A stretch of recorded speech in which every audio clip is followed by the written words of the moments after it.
ગુરુદેવની જય. ભક્તિ માર્ગની અંદર વધારે મનને મનાવવાનું છે. મનને જેટલી વસ્તુનું મૂળ સમજાય છે, જે વસ્તુનું જેટલું મૂળ સમજાય એ તરફ વધારે વેગ કરશે. આપણને ભક્તિનો મર્મ જો સમજાણો હોય, ભક્તિનો મહિમા જો સમજાણો હોય તો ભક્તિ તરફ મન એટલો વેગ કરે, અને સંસાર સમજાણો હોય તો સંસાર તરફ એટલો મન વેગ કરે છે. જો ધડો પણ બંધાતો નથી આપણે ભક્તિ માર્ગની અંદર. એટલે આપણે ઘણીવાર કહેવી કે ભાઈ સત્સંગમાં જોઈએ, હવે ટાઈમ અનુકૂળ આવે ને તો આવશું, એવું મન કહે. પણ હકીકતમાં અંદરથી એ ભાવ હોય નહીં. નહીતર તો ભાવ હોય તો ક્યાંક ના આજ તો આવશું. જે બાજુ મનની વધારે દોડશે એ બાજુ મન વધારે દોડ કરશે, અથવા તો એ બાજુ વધારે નમશે મન. ઓલું નહીં કહેતા કે તરાજવે જોખતા હોઈએ આપણે, તો જે બાજુ વજન વધારે હોય એ બાજુનું સાબડું નમી જાય ને, એમ મનને જે વસ્તુનો મહિમા સમજાય છે એ બાજુ મનનું સાબડું વધારે નમતું રહેશે. અને ભક્તિ માર્ગની અંદર છે ને હાવ એમ નામ પછી ભક્તિ હાવ હેલી નથી. એમ આપણે જેવું માનવી છે એવી નથી. સવારામ બાપા એકાક વાણી ગાય છે, સંત સંગ્રામે રિયા પગ ખોડી, વિપત્યું પડી પણ બંદગી ન છોડી. સંતો એ ભક્તિરૂપી સંગ્રામમાં, ઓલા સંગ્રામમાં બારવટિયા કેમ યુદ્ધ જેને કહેવામાં આવે, સંગ્રામ એટલે યુદ્ધ. ભક્તો આ ભક્તિરૂપી યુદ્ધમાં છે ને એમના અડગ એમના ઊભા રહ્યા છે. અને ઓલા યુદ્ધની અંદર ત્યાં આમ ધડાધડી માથે તીરકામઠાનો વરસાદ વરસતા હોય, ભીષ્મ પિતા, હા, છતાં પીછે હઠ ન કરે, હાર ન પામે. એમ ભક્તિ માર્ગની અંદર ગમે એવું આવરણ આવવા છતાં મન પોતાનું પાછું ન વળે અને હંમેશની માટે આગળ જ દોડ કરે ભક્તિ માર્ગની અંદર. તો આપણા જીવનની અંદર સુરવીરતા કહેવાય, મન સુરવીર બન્યું કહેવાય ભક્તિ માર્ગની અંદર. ભક્તિના પંથે આપણે મનને જ તે સુરવીર બનાવી અને દોડ કરાવવાની છે. અને પછી ધડો જો બંધાઈ જાય છે મનને કે નાના સત્ય જ આ શું છે, તો પછી દોડ કરશે એટલે સાબડું થોડુંક નમશે. અને જેમ છે એમ હાવ હેલી નથી. ભક્તિ છે ને દ્રઢ વૈરાગની છે. અને બીજા નંબરમાં એટલો બધો દ્રઢ વિશ્વાસ હોવો જોઈએ, એટલો બધો પાછો વૈરાગ્ય હોવો જોઈએ. અને બીજા નંબરની અંદર જપ ને તપ બે હોવું જોઈએ. અમે એક દિવસ આપણે તે દી રાજપરા ગયા નાકણે 14 તપેશ્વરી હતા, બરોબર. એ મુનિઓ બધા તપેશ્વરી હતા, 14. હવે આપણે અત્યારે જો ઘડીક પંખો બંધ થયો એટલે તરત પંખાની જરૂર પડે ને, અને એ લોકોને આવું પેક હોય ને તોય તે એનું તપ એટલું ગમે થઈ જાય, બસ વંશરીમાં હોવાનું એટલે વંશરીમાં સુઈ રહેવાનું. એમ કેવી કે ભાઈ બાર વહારવો ઓલું હુવો, એમ આપણે એમ કહેવાય ને કે તમે વહારવા હુવો ને સ્લેપ ઉપર, તો એ લોકો વહારવા ખુલ્લા ઓલામાં ન હુવે, તોય માથે બાંધી રાખવું પડે છે ને તપ. અને એની જે ક્રિયા છે ઊભા પગે રહેવાની, આટલી કલાક ઊભા પગે એનું જે અનુષ્ઠાન કરવાનું, એટલી કલાક એ ઊભા પગે અનુષ્ઠાન કરતા હોય છે. આપણને તો બેઠા બેઠા પરોઠી વાળીને 2 કલાક ભજન કરવાનું છે, એમાં તે લાંબા ટૂંકા પગ કરવાના. અને ઓલા લોકો બસ એ ઊભા પગે એક પગે હોય 2 પગે હોય. આપણને અંધારામાં દેખાણું નહોતો, પણ આપણે ગયા આટો મારવા ત્યારના એ ઓલા સાધુ હતા, ઊભા પગે હતા, એનું એ ભજન કરતા હતા, જે એના ગુરુ મહારાજે જે દીધું હોય તે. હવે આપણે ગયા એ પહેલાના ગમે ત્યારે ઊભા પગે હોય છે ને તપેશ્વરી. અને આપણે એની સામે આપણે વિચારો કે આપણે પદ્માસન વળે તો વાળવાનું છે, ન વળે તો નથી વાળવાનું, પરોઠી વળે પરોઠી વાળવાની છે, અર્ધ સિદ્ધાસન વળે તો સિદ્ધાસન વાળવાનું છે. સીધા આસને ન વળે તો પરોઠી વાળવાની, બરોબર. પણ 2 કલાક તો એનું તપ કરવું જોઈએ ને. જપ ને તપ બે હોવું જોઈએ. આપણે તપ તો કાંઈ કરવું નથી. થોડોક શરીરને ઠાકોડો લાગે એટલે તરત આપણે ઊભું થઈ જવું છે. થોડુંક તપાવવું તો જોઈએ ને આસન. આપણે તપાવતા જ નથી. થોડોક ઠાકોડો લાગે એટલે પૂરું. ઠાકોડો ગમે એટલો લાગે ને છતાંય તે મનની એટલી દ્રઢતા હોય ને એમને બેહી રહ્યો તો તપેશ્વરી આપણે કહેવાય. અમુક સાધુડા, હું ઘણો સમય પહેલા જડેશ્વર મહાદેવ ઉગામેડી ત્યાં હું સંતોની હારે બેહવા જતો હતો. આજથી 25 વર્ષ લગભગ થયા. 25 વર્ષને આળે ગાળે એવા વર્ષ થયા. બપોરે હીરા ગણવા જતો, જમીન તરત એ સાધુ પાસે બેહવા જાઓ તો એ વખતે એ સમયની અંદર એ પંચધૂણી તાપતા હતા. તે હું જાઉં ત્યારે 1 વાગ્યો હોય, 12:30 1 થયો હોય તો 12:30 એ લોકો પંચધૂણી તાપતા હોય. એ વશમાં કુંડાળું હોય સાણાનું, અવડી ઢગલિયું કર્યું હોય સાણાની, અને બધી નકરી લાગત ઢગલિયું હોય કુંડાળું. લગભગ 7x7 નો અંદાજ મારો એવો હોય છે. 7 ફૂટ 7x7 નો એવો અંદાજ છે કુંડાળું, એવો અંદાજ છે. એટલા કુંડાળામાં નાની 8-10 ઢગલિયું હોય એની, 1.5 ફૂટના ગાળે. અને એ બધી પ્રગટ હોય, અગ્નિ એમાં પ્રગટ હોય, બધી તે અગ્નિ ઝલતી હોય બધી ઢગલીમાં. અને એ બપોરે એ વશમાં બેઠા હોય. લો, પંચધૂણી તાપતા હતા. તો એમ કે લોકોનું તપ છે ને. આપણે તો રાજયોગ માર્ગની અંદર હાવ હેલું છે એમ, છતાંય થતું નથી. કારણ કે એને ગુરુ મહારાજે આદેશ કર્યો હોય છે તો એને આદેશનું, એને આજ્ઞાનું પાલન તો એ લોકો કરતા હોય ને. હવે ગમે એટલી તકલીફ પડે, હવે ત્યારે આપણે આ ખરાબ બપોરે પંચધૂણી તાપવું હોય તો તાપી ન શીખી, બરોબર. એ લોકો પંચધૂણી તાપતા હોય, ગુરુની આજ્ઞા હોય એટલે તાપતા હોય, બરોબર છે. તો કદાચ દેહ પડી જાય, દેહ ગમે દેહની પરવા ન કરે અને પંચધૂણી તાપે છે ને, અને આપણને ગુરુ મહારાજ આજ્ઞા કરે છે, છતાં એવી કઠોર આજ્ઞા તો આપણે ભક્તિ માર્ગની અંદર છે જ નહીં, રાજયોગની અંદર. છતાંય જે આજ્ઞા છે એ પ્રમાણે આપણે રહી શકતા નથી. આપણે કહેવાય ભાઈ થાય એટલું ભજન કરજો, તો થાય એવું હોય ને ભજન ન કરતા હોય ને આપણે તૂટકી વળીને હુઈ રહેતા હોય. હકીકતમાં થાય એવું જ હોય, છતાંય આપણે આજ્ઞાનું પાલન નથી કરતા. થાય એવું છે છતાંય તે આપણે આળસ કરીને હુઈ રહેવી છે. શું કરવા? કે આપણને ગુરુનો મહિમા સમજાણો નથી, ધર્મનો મહિમા સમજાણો નથી, અને માનવ તનનું મૂળ સમજાણું નથી. આ શ્વાસની શું કિંમત છે એનું પણ મૂળ સમજાણું નથી. તો તે આપણે આળસ કરીને હુઈ રહેતા હોય. નહીતર તો જો સમજાય જાય તો જાગીને તરત બેહી ન જાય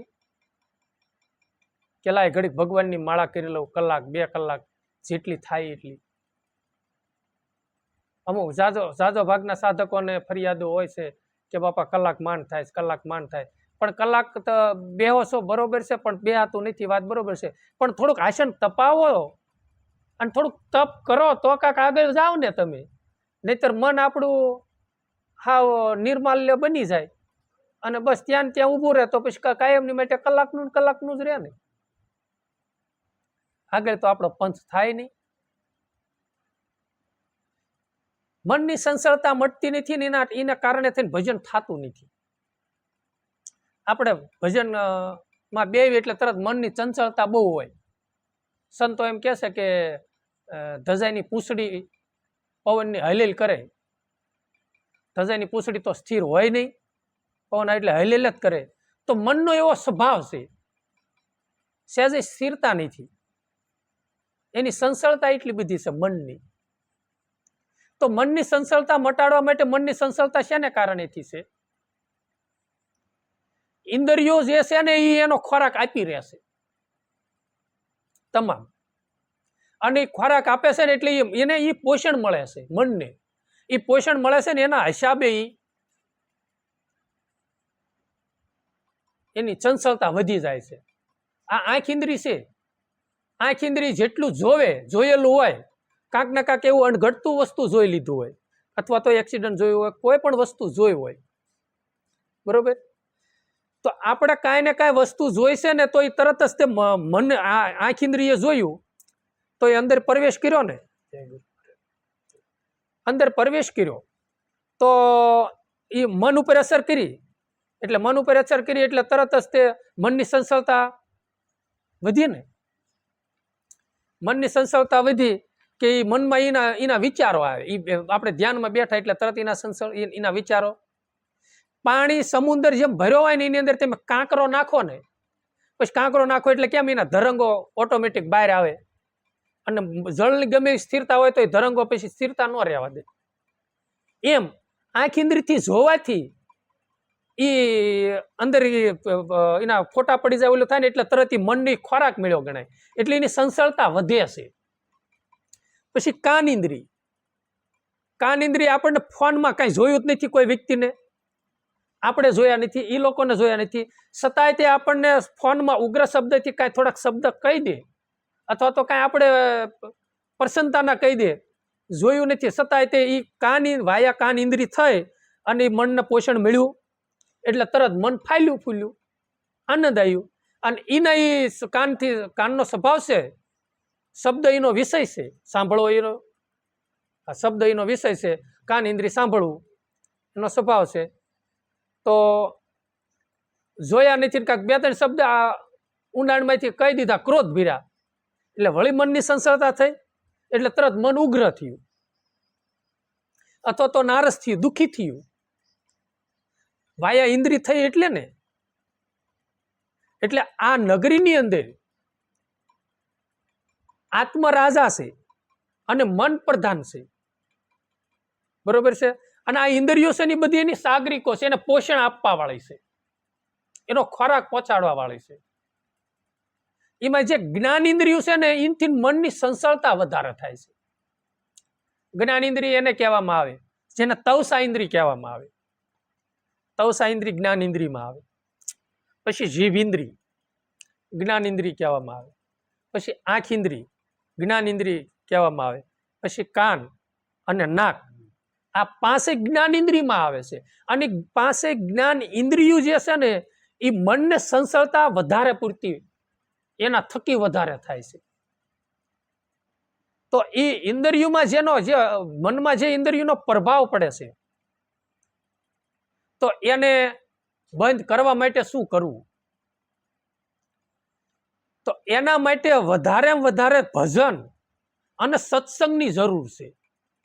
અને વધારે સત્સંગમાં જઈશું અને જેટલું સાંભળશું, સારી વસ્તુ સાંભળશું, સારો સંગ કરશું, તો કાન ઇન્દ્રિયને સારી વસ્તુ મળવાની છે, એટલે મનને એ પોષણ સારું જ મળવાનું છે. પછી મન કેને કે આવું ખાવું છે, આવું ખાવું છે, તો એ ઓલા તેથી સાધુ કહેતા હતા આ દેહ છે, બરોબર છે, તો દેહને પોષણ તો જોઈએ ને, કારણ કે આપણે ભક્તિ કરવી છે, તો આ દેહને ટકાવવો તો જોઈએ. તો એનો ખોરાક જે છે દેહને અનાજનો એ દેવો તો જોઈએ. પણ મનને પોષણ ન મળે ને એ રીતે બધું ભેગું કરીને ઓલું થાય ખાવી તો ખાલી ખાડો પૂરવા પૂરતું જ ને, મનને પોષણ તો કાંઈ બીજું મળ્યું નહીં. જેટલો જીભિન્દ્રિય સ્વાદ લે ને એટલું એને પોષણ મળે. એટલે મન એની ઉપર પાછું એમ થાય કે આડીદિયો ખાધો, ફલાણું ખાધું, ઢીકડું ખાધું, વળી એની પ્રત્યે મનને આસક્તિ બંધાય. અને આંખ ઇન્દ્રિય તે જેટલું જોવે છે પોતાની સ્થિરતામાં પોતાને રહેવું, બહુ આડોવળું ન જોવું. અને આડોવળું કદાચ જોવે તો એમાં પોતાના વિચારમાં પરિવર્તન હોવું જોઈએ. અને પરિવર્તન પાછું શેના થકી આવે? ભજન થકી આવે. અને આ બધી ઇન્દ્રિયો જો મનના કાબુમાં અને મન પોતાના કાબુમાં રહે તો સંસળતા થોડી ઘટે મનની. અને અંતકરણ પોતાના પછી શું છે કે બીજા વિચારો ખોટા ન આવે અને ખોટી કલ્પનાઓ ન થાય. એટલે પોતાનું અંતકરણ જે છે એ એમને શુદ્ધ થતું જાય. શુદ્ધ થાય એટલે શુદ્ધ વિચારો આવે ને. પછી એ સાધુનું તેથી તપેશ્વરી સાધુનું મળવાનું આપણે થયું તો એ તો એમ કહેતા હતા એમ કે આ જે શુદ્ધ હોય કે અશુદ્ધ અણુ પરમાણુ જે માણસના સ્વરમાં નીકળતા હોય એ તમામ કે છે ને એ લય નથી, બધા આકાશ માર્ગે છે. તો એમ કે ભજન કરતી વખતે સૂતી વખતે એ તમામને એને યાદ કરો, હે યોગેશ્વરો, હે ભજનાનંદી મહાપુરુષો, હે સદગુરુ દાતાઓ. તમારા સ્વરના અણુ પરમાણુ મારામાં પ્રવેશ કરો. અને એ એવું કહેતા હતા કે જેવો જેવો વિચાર છે ને એ પરમાણુ તો બધે રખડે જ છે, પણ તમારા શુદ્ધ વિચારો હશે ને તો એ લોકો આવીને પ્રવેશ કરશે, અને અશુદ્ધ હશે તો અશુદ્ધ પરમાણુ જે વિષય ભરેલા છે એ શરીરની અંદર પ્રવેશ કરશે. તો જેટલા શુદ્ધ વિચારો કરશું તો આપણું અંતકરણ શુદ્ધ થતું જશે, અને જેટલું શુદ્ધ થાય છે એટલો ભક્તિ માર્ગનો અને ભક્તિનો આપણને મહિમા સમજાય છે. અને જેટલો ભક્તિનો મહિમા સમજાય છે ને એ બાજુ તે મંજીભાઈનું સાબડું નમશે. સમજાણું? આપણે એ કહેવા જઈ રહ્યા હતા કે મનનો વેગ સંસારમાં ફસાણેલો છે, ભક્તિમાં ફસાણેલો છે. મંજીભાઈ શેમાં ફસાણેલા વધારે છે, અને એ આપણે તારણ કાઢવાનું છે. અને તારણ નીકળી જાય એનું ચિંતન મનન કરો ને તો નીકળી જાય કે આપણને ભક્તિનો મહિમા, ગુરુ પ્રત્યે પ્રેમ કેટલો, ભગવાન પ્રત્યે પ્રેમ કેટલો છે, અને સંસારમાં આપણું મન કેટલું રસ્યું પસ્યું છે એની પ્રત્યે આપણને ભાવ કેટલો છે.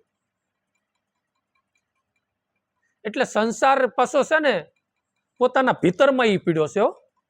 મારું તારું આ જગતનું, જગત આપણને સારા કહીએ, મોળા કહીએ, કોઈની એપ જોવીને, બરોબર, પછી જે અંદર પોતાના ભીતરમાં જે દુર્ગુણો રહેલા છે આ જ સંસાર છે.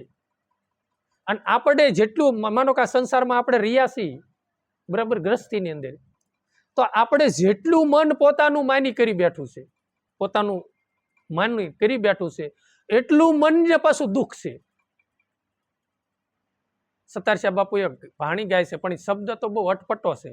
એ સમજાય તો સારું, નહીતર છે ને ઉપર ઉપરનું સમજાય એવું છે. મિથ્યા જગતને જાણું, સત બ્રહ્મ એક માણું, મેં જોયું અસાર જગમાં, સાસો શેસાર દિલમાં. તો મિથ્યા જગત છે,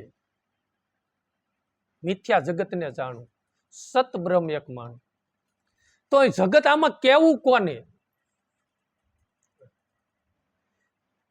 પોતાની અંદર જ તે વસ્તુનો સમાવેશ થયેલો, જગતનો સમાવેશ પોતાના ઘટમાં થયેલો છે. અને ઘટમાં જો નીકળી જાય, જગત એવું ભાસે નહીં, બધે બ્રહ્મ ભાસે, તો જગત એવું કઈ છે નહીં. સમજાણું?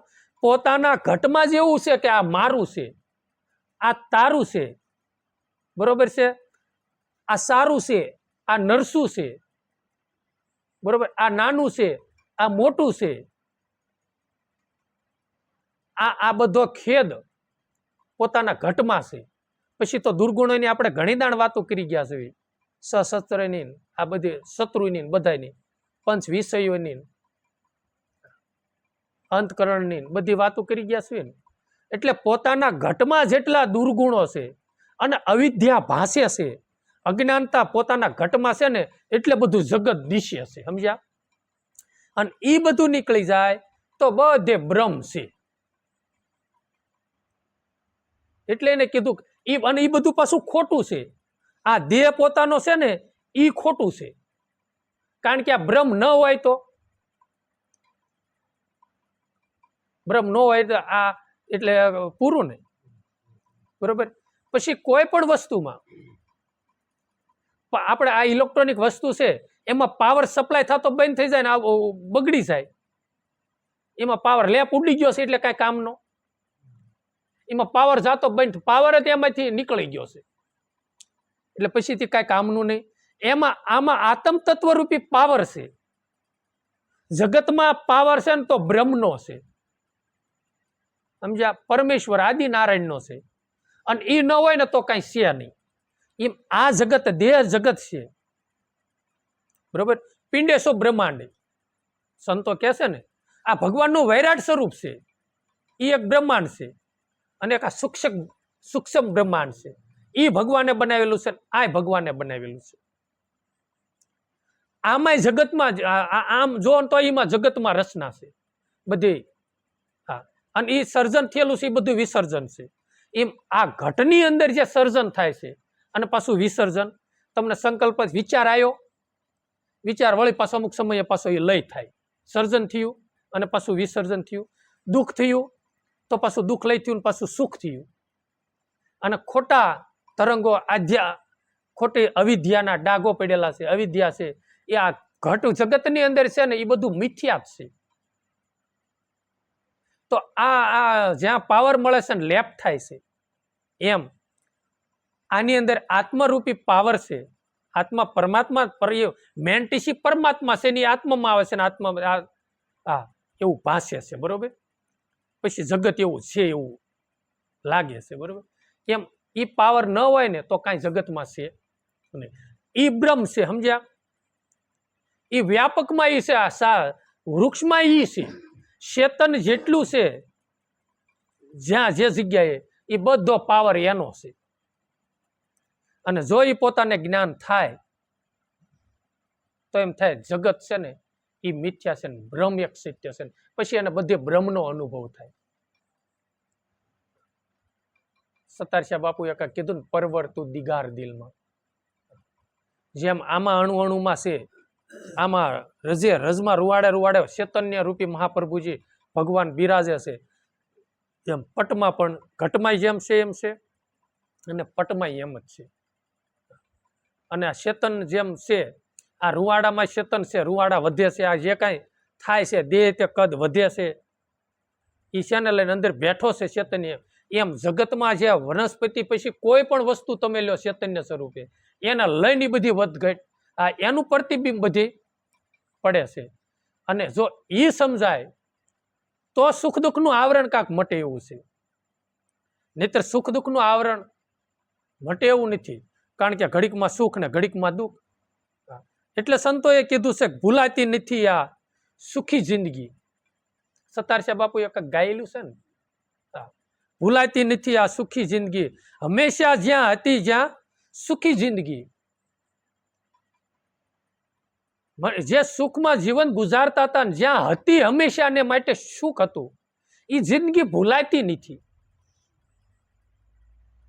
કોઈ પણ વસ્તુમાં આપણે એક અમુક જગ્યાએ જ્ઞાન ત્યાં આનંદ જ્યાં મળ્યો છે અને આનંદ ઉભરાણો છે, એ પછી કાયા હાવ ગઢી થઈ જાય, 80-90 વર્ષે પોગે ને તો એની યાદી પછી વિસરાય નહીં કે અમે જુનાગઢ ગયા હતા ની મોજ કરી, એવી રીતે પછી મોજ થયો જ નથી. કારણ કે ઘટમાં સંપાઈ ગયું છે કાટલું. અને પણ આ દેહ રહેશે ને ત્યાં લગી જે આનંદની અનુભૂતિ છે, પછી તરત જ તે પાછું એની વિસમૃતિ થાય છે. એ જન્મ અને ભક્તિ છે ને એની યાદી, જો એમને રે ભક્તિ કરેલી હોય, શુદ્ધ અંતકરણ હોય અને આ દેહ છોડવાનો ટાઈમ હોય ને તો પાછું જન્મ એ હારે જાય છે. અને એની વિસ્મૃતિની પછી સ્મૃતિ જન્મ થાય છે. ઘણા સંતોએ પ્રાલબ્ધનું એની વાણીમાં ગાયેલું છે, આ જન્મની મારી ભક્તિ છે એમ એને પ્રમાણ દીધેલા છે. જલારામ બાપા હતા, એને આગલા જન્મની અંદર જે મેહરિયા ગામની અંદર એનું પ્રાગટ્ય થયું હતું, અને એને આગલા જન્મની એને વાત કરી દીધી હતી, એને યાદ રહ્યું ને બીજા જન્મનું. ઝાલો ભગત હતા, આ ભરવાડ કુટુંબમાં કેમ કાક એનું પ્રાગટ્ય થયું હતું મેહરિયાની અંદર, અને વીરબાઈ ને બેયનું, અને બે સમાધિ એને લીધી ને પછી આ જન્મે બીજા જન્મે બે જો આપણે થોપ દેવા મહાપુરુષ આખા જગત પ્રસિદ્ધ થયા બાપુ, દેશ પ્રસિદ્ધ થયા, વિદેશમાં પ્રસિદ્ધ થયા, એવડી એની ભક્તિ થઈ. આગલા જન્મની એની કમાઈ હતી ત્યારે ને. એટલે સંતો કે સુખી જિંદગી બાળપણમાં ગુજારી અને યુવાનીએ કીધી પછી દુઃખી જિંદગી. બાળપણમાં સુખી જિંદગી શેના કારણે છે?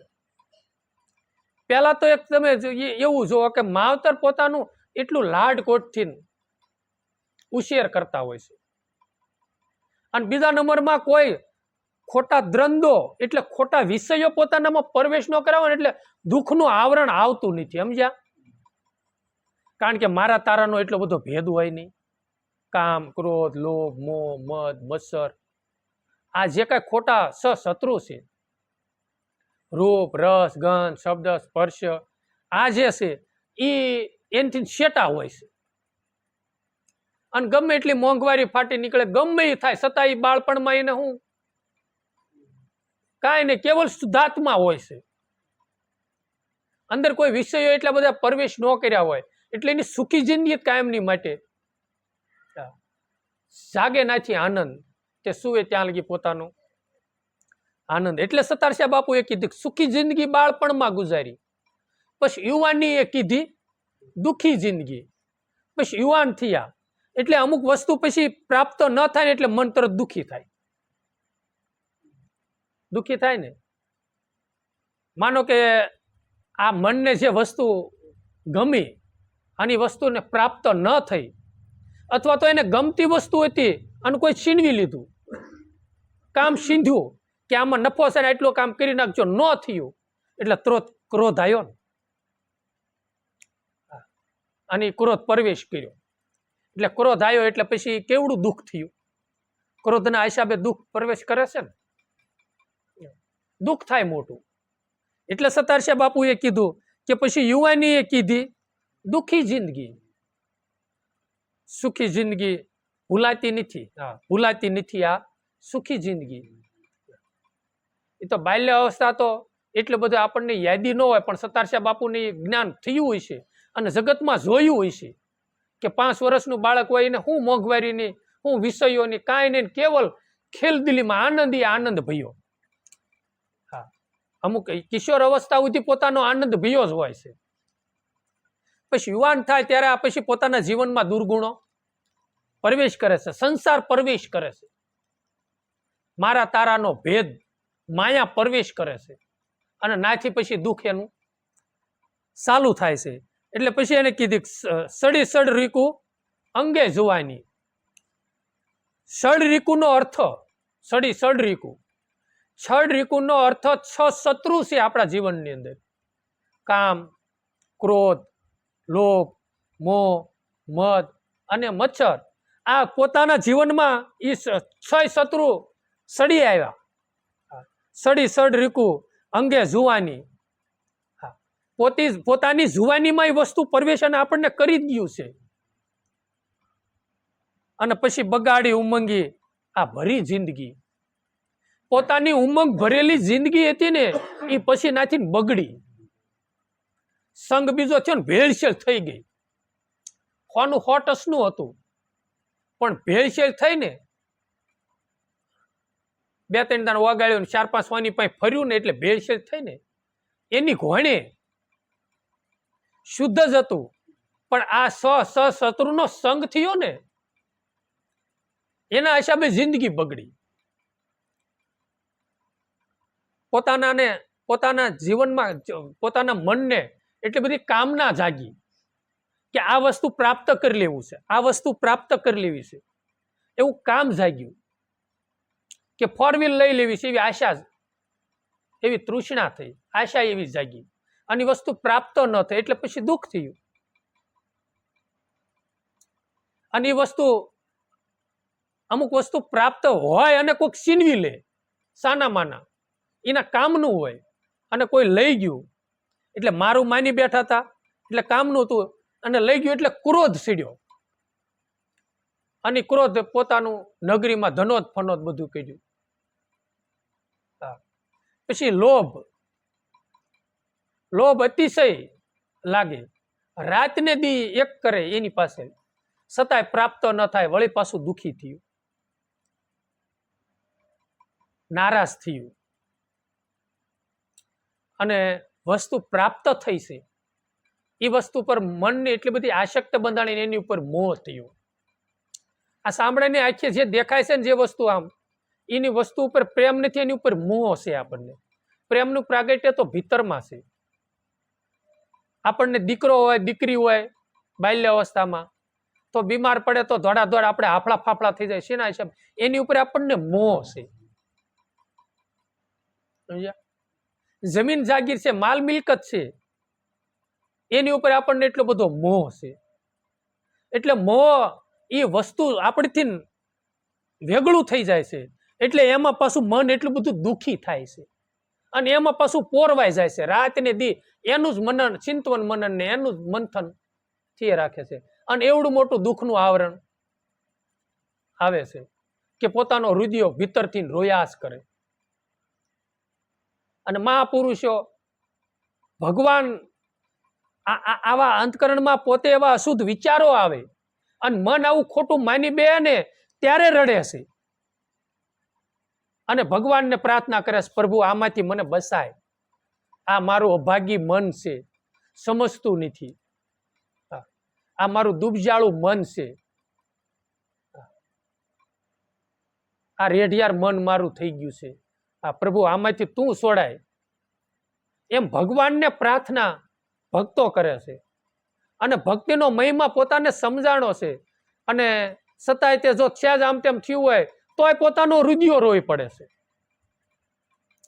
કબીર સાહેબ બાપુનું એવી મેં જીવન ગાથા સાંભળી છે કે રાત્રે ભજન વગર સુવાઈ જતું હોય તો સવારમાં રોવા મળી જાય છે, પ્રભુ તારા સમરણ વગેરે એટલું મારી ઘડી એમનામ જઈ. આપણે જેસલ પીર કાક ગાઈ ગયા, રોઈ રોઈ કોને સંભળાવું, આવા દખ કોને કેવું, મારો રુદિયો રૂવે ને માયલો ભીતર ચલે. હું કેવો અધમ હતો, કેવો પાપી હતો. હે સદગુરુ દાતા તારી કેવી મારી માથે કૃપા થઈ. અને પોતાનો રુદિયો રોઈ પડે ગુરુને યાદ કરતા. આ કડવી વેલે તુમડું હતું ને તું તમે આવ્યા ને ગુરુ મહારાજ મીઠું થયું. હું તારી ગજ છે, તારી કોઈ પામે નહીં પાર કળા તે અજબ ઋષિ કીર્તાર. પ્રભુ તારી કળાને હું પાર પામી શકું ગુરુ મહારાજ. અને કેવા અધમ અજામિલ સજનો કસાય, આધા નામે ગણિકા તારી. આવા સૃષ્ટિ ઉપર અવતાર લઈને આવ્યા છતાંય પ્રભુ હે ગુરુ મહારાજ તમે તાર્યા.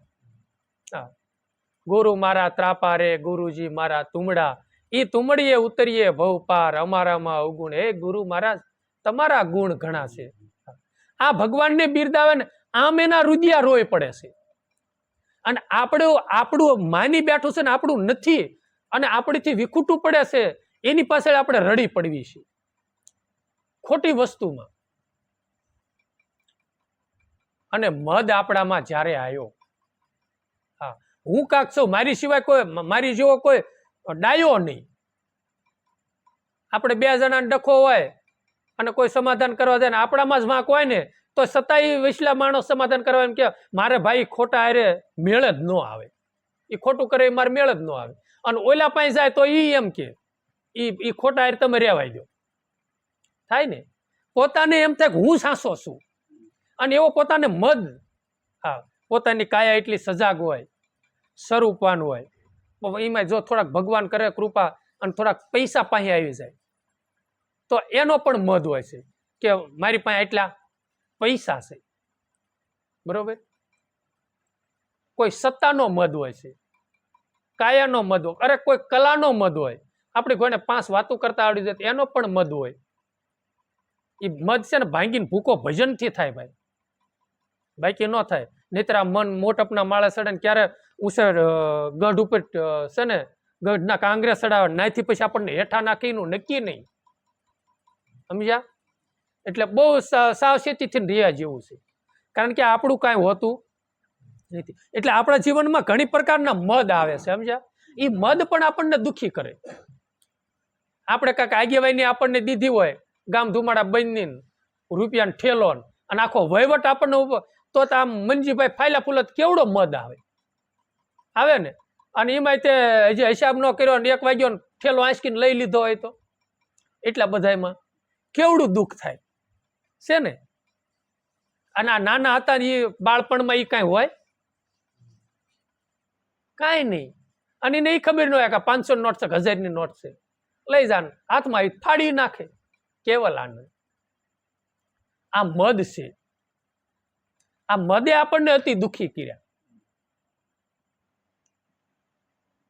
પછી મચ્છર સંતો જેને ખટપટ કીધી છે. 5 જણા ભેગા થયા ને 2 જણા વધે ને 3 જણા વહી ગયા ને પાછળથી એની છે ને એબ જોવી, એની પાછળ ખોટો બુદ્ધિનો તર્ક કરીને ખોટી વાતો કરવી અને બીજાનો અવગુણ જોવો. આ બધું ખટપટ જ છે. અને આપણે ખટપટ કર્યું પછી આપણું કોઈ ખટપટ કરે ને આપણી કોઈ નિંદા કરે ને આપણા કાંઈ નહીં અવાજ આવે કેવડું દુઃખ થાય. અને આપણે કોઈકની નિંદા કરી ત્યારે ક્યાંય નહીં. લો, એ તો કૃષ્ણ અને ઉદ્ધવજીનો સંવાદ છે રામ, મેં સાંભળ્યો છે. કોઈ સંતોના મુખેથી ને એવું સાંભળ્યું છે.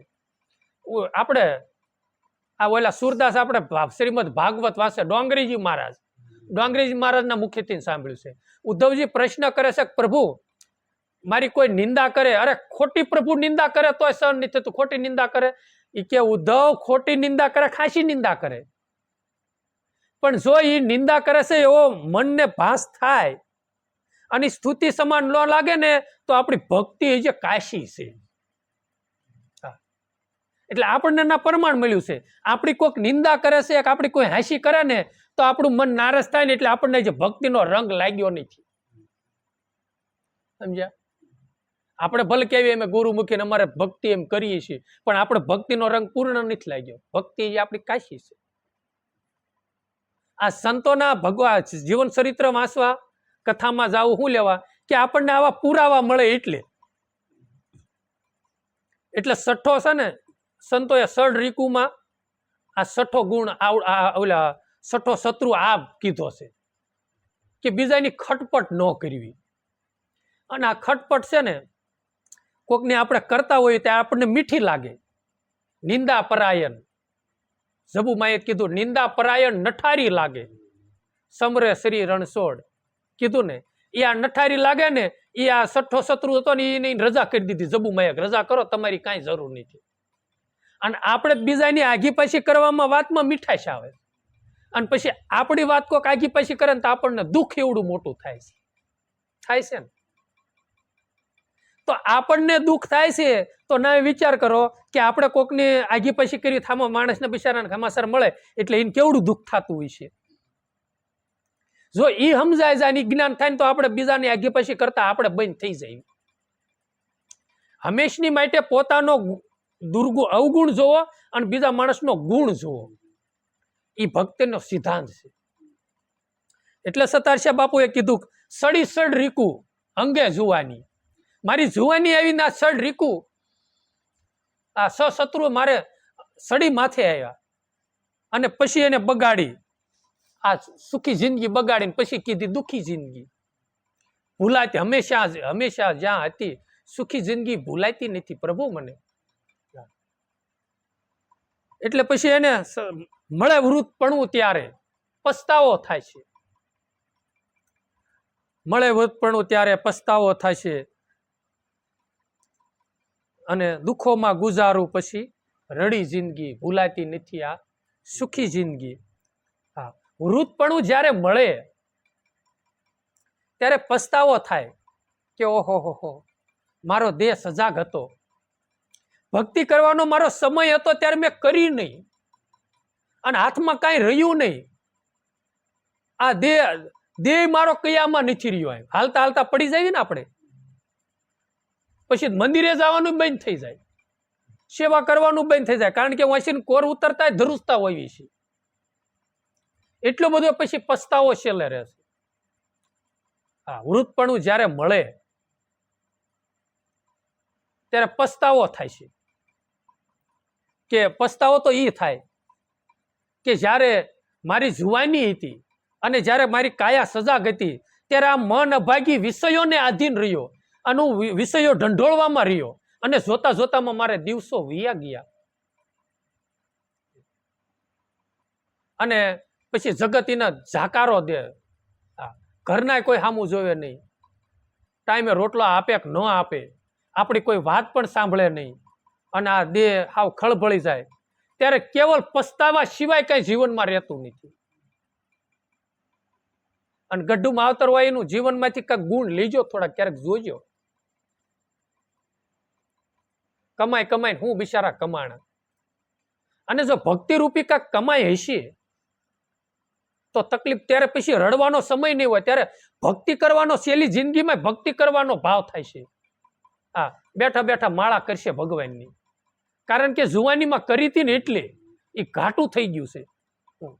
એને એ નવરા જ નથી રહેતા. ભજનાનંદી મહાપુરુષો છેલ્લા શ્વાસ સુધી નવરા નથી રહેતા, કારણ કે નવરાય છે જ નહીં. નવરું મન પડે એટલે તરત ભક્તિ સીધું આ માળા પકડી. પછી દુઃખોમાં ગુજારું રડી જિંદગી, પછી તો આ દેહ ને બધા દરવાજા બંધ થતા જાય. ભજનમાં જવાનો ભાવ થાય પણ કાનપુરમાં હડતાલ હોય, શું કરવું? અરે મારે મહામંત્ર લેવો છે, સત્સંગમાં બેહવું છે, પણ સંભળાતું નહીં, કરવું શું?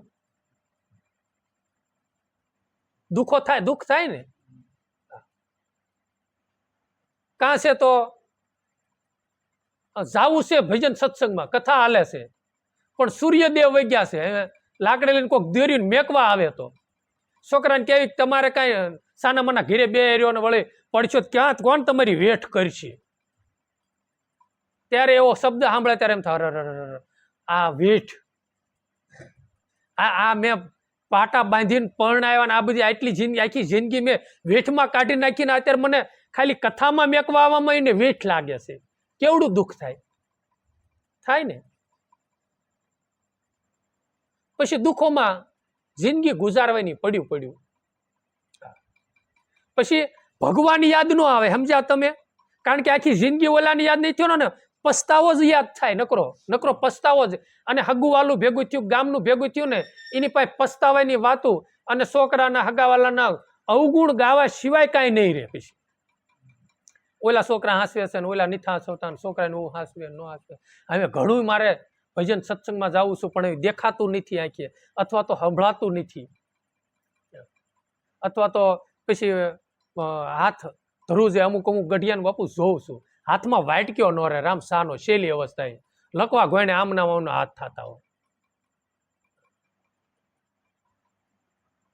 અને જો એ હશે ને તો શેલી જિંદગીમાં તૃષ્યા નહીં રહે, સમજ્યા? ખાવા પીવાની કે ઓલી કોઈ વસ્તુ નહીં રહે, કોઈ પહેરવા ઓઢવાનો ભાવ નહીં થાય. એક ખાલી આ અંગને ઢાંકવા માટે એક વસ્ત્ર મળે તો ઘણું મારે પ્રભુ. અને આ પેટને ખાડો પૂરવા માટે થોડોક ટુકડો મળે ને તો સાચમાં ડોઈને પી જાવ. આવો ભાવ ક્યારે થશે? ભક્તિ કરી હશે ને તો. ઇન્દ્રિયો બધે વિષયોથી તૃપ્ત થશે, સમજ્યા? બહુ ભજન કરશો ને તો ઇન્દ્રિયો બધી તૃપ્ત થઈ જાય છે. અને ભજનમાં લીન મનજીભાઈ થાય છે ને તો બધી ઇન્દ્રિયો એને જાનૈયો હોય તો વરાજાના લગ્ન હોય તો જાનડિયું બધી એના જ ગીત ગાવા મળે ને, એમ મનજીભાઈ છે ને આત્મલક્ષી બની જાય છે ને, અંતર્મુખ થઈ જાય છે ને, પછી જાનડિયું છે ને ઓટોમેટિક આત્મલક્ષી બની જાય છે, સમજ્યા? પછી છે ને ખાવા પીવાનો ભાવ નહીં થાય, સમજ્યા? પછી આંખે બહુ જોવાનો રૂપનો બહુ ભાવ નહીં થાય. અને ઓલું સાંભળવું તે સાંભળવું બહુ સાંભળવાનો બહુ ભાવ ન થાય. આખી જિંદગી મારા પ્રભુની સાંભળવાની હતી, કથા મેં સાંભળી લીધી, અને શેલી વય છે મારે લાય ભજન ભગવાનનું કરવાનું બાકી રહ્યું છે. અને કોકનો શબ્દ ધ્યાનમાં બેઠો હોય ને ખાલી અથડાય છે, હો રામ, કોઈક વાતું કરતો ને અથડાય, પણ અંદર પ્રવેશ ન કરી શકે. શું કરવા? કે પોતાનું મન અજંપા ઝાપમાં છે, અજંપા ઝાપમાં છે ને, એટલે ઓલી વસ્તુ અંદર પ્રવેશ નહીં કરી શકે. પણ કાંક બાળપણમાં યુવાનીમાં ભક્તિ કરી હશે ને તો, એટલે આપણેથી જે થાય એવું છે ને ત્યારે થોડું ઘણું કરી લેવું ભક્તિ. નહીતર પછી છે ને આ પછી દુઃખોમાં જિંદગી રડી જિંદગી ગુજારવાની છે, ભૂલાતી નથી આ સુખી જિંદગી. પછી ઓશિયાળું જીવન થઈ જાય રામ, કારણ કે પુરુષાર્થ કોઈ થાય નહીં. અને બેઠા બેઠા જોતા હોય તો અમુક બહેનો અમુક ભાઈઓ ગામ ધુમાડાનું આયોજન હોય, અરે સાધુ સંતો નીકળ્યા હોય તો એની સેવામાં કેડ વાળીને લાગી ગયા હોય, અને પોતે ડગમગ દેહ થઈ ગયો ત્યારે એમ થાય હા હા મારી કાયા સજાગ હોત તો હું કેવો સેવા કરે. પસ્તાવો થયો ને. અમરમાની બાપુ મેં કથા સાંભળી છે. અમરમાં આણું વળીને જાતા હતા અને પરબ સંત દેવીદાસ રક્તપિત્તની સેવા કરતા હતા. સેવા કરતા ને, અને એ અમરમાં ત્યાં ગયા અને માને જોઈ રહ્યા અને કીધું માં આ તમને આ હું એ કે આગીરે આગીરે બેટા મને અટતી નહીં, આ તારી કંસર વર્ણની કાયા તું આણું વળવા વાળીને જાસ, આ તને રોગ લાગી રહ્યા છે, આવો શેપી રોગ હતો ભયંકર. અને એને કીધું કે બેટા હું જ્યારે તારી ઘોડે મારી યુવાની હતી ને ત્યારે હું બે બેડાએ હું પાણી ભરતી હતી, મારી એવી યુવાની હતી. અને અત્યારે જો આ રક્તપિત્ત આ રોગમાં ભેળાઈ ગઈ છે. અને માડી રાયડું નાખતા હતા ના બાપુ સંત દેવીદાસ એની સેવા કરતા હતા, અને અમરમાં એ જોઈ ગયા. છેલ્લી જિંદગીમાં પસ્તાવો થયો ને માની, રડી જિંદગી રોઈ રોઈને કાઢવાનું ને. અને અમરમાના નાથીના વૈરાગ લાગી ગયો કે ઓહો આ દેહ એક દી આ ડોશીમાં જેવો થવાનો છે, હું 3 બેડે પાણી ભરું તો શું થઈ ગયું એમ આપણે તે એક દિન સમયા નેવા તારા નમિયા ભીતું ગળવા લાગી આ મંદિરિયાની પછી પારક્યો ભરોસો દિલડામાં ન લાવીએ, આ બીજાના અવગુણ દિલડામાં ભાઈ ન લાવીએ જીને. હા અને આ દેહ એક દિન સમયે ખળભળ અવિરત કાયા આવી નથી રહેવાની, કોઈની રહી નથી ને. હા આથી ઘોડાના સડનારા હતા એ બાપુ ગઢા થઈને વિયા ગયા. આ શું મૃત્યુ લોકનો સિદ્ધાંત જ એ છે. પછી સંતોએ એને કીધું કે આ અવનીમાં ઉત્તમ દેહ પામી હું. આ મૃત્યુ આ યોનિની અંદર, આ અવની આ સૃષ્ટિની અંદર અને આ યોની માનવ યોનિની અંદર આ જરા ખાંડ છે. આ આપણું ઝરમાંથી ઉત્પત્તિ એટલે જરા ખાંડ, જરા યોનિની અંદર ઉત્તમ દેહ હોય ને તો માનવ તન છે. એ કે હું ઉત્તમ દેહ પામી. પછી કુમાર્ગે સડીને મેં વીણફી જિંદગી. આ ઉત્તમ દેહ ઉત્તમમાં ઉત્તમ આ સૃષ્ટિમાં હોય તો માનવ તન છે.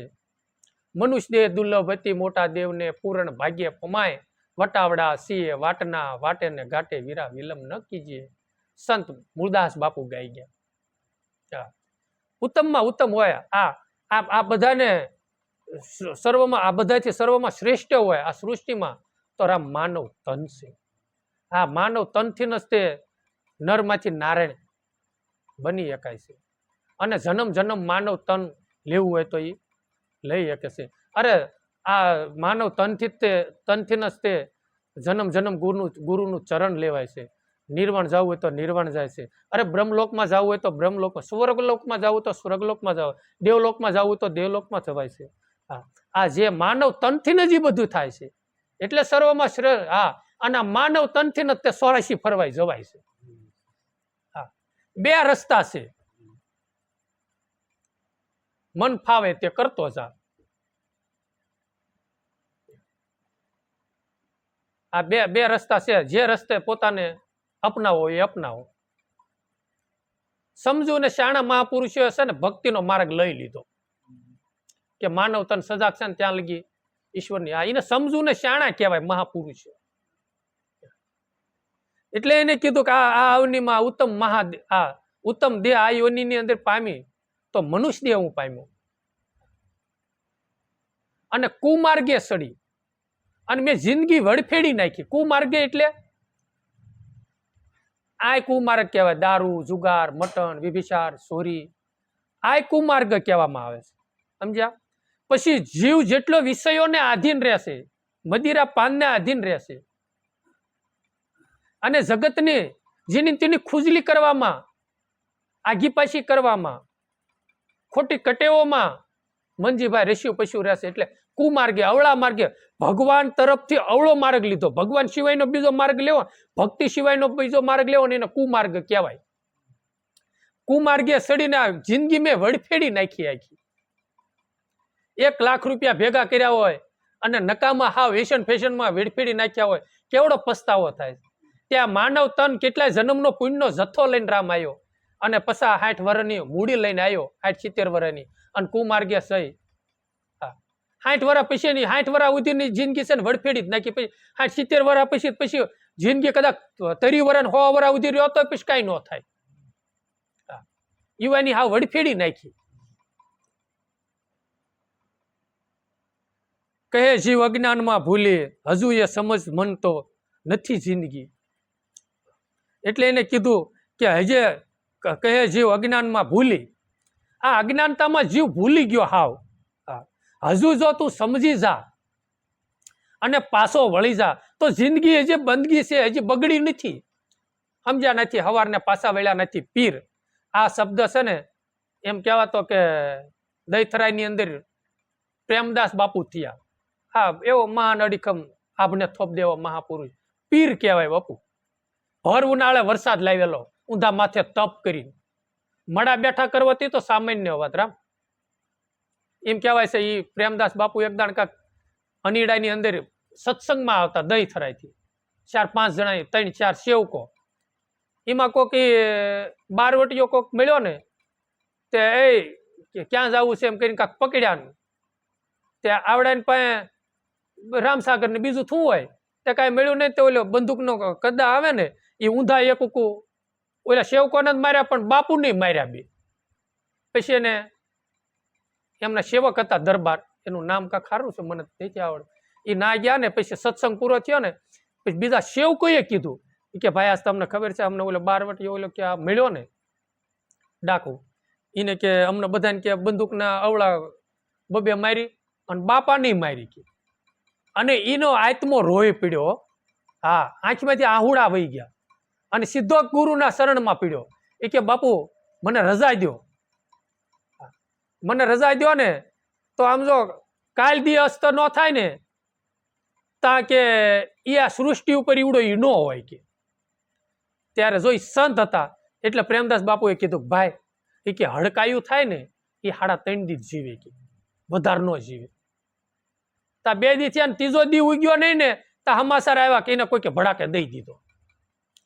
ત્યારે એ ઓલા ભગતને એના સેવકને દરબારને સમજાણું કે વાહ મારા ગુરુ, સીધો ગુરુ મહારાજના ચરણમાં જઈને પડી ગયો કે પ્રભુ તમારી તો ગહન ગતિ છે, હું તમને શું સમજી શકું. સમજ્યા? આવા મહાપુરુષો એટલે કીધું સમજ્યા નથી હવાર, પાછા વળ્યા નથી પીર. આ શબ્દ એનો છે. મેં વિશ્રામ બાપાને મુખેથી સાંભળ્યો હતો. વિશ્રામ બાપા એમ કહેતા હતા એ કે અરવિંદ બાપુ એ કે એ શબ્દ છે ને પ્રેમદાસ બાપુ બહુ બોલતા, હું સાંભળતો. એ કે પાછા વળ્યા નથી પીર ને સમજ્યા નથી હવાર ને પાછા વળ્યા નથી પીર. એમ આપણે સમજ્યા નથી હવાર, પાછા વળ્યા નથી પીર. થોડું થોડું મનને પાછું વાળવું.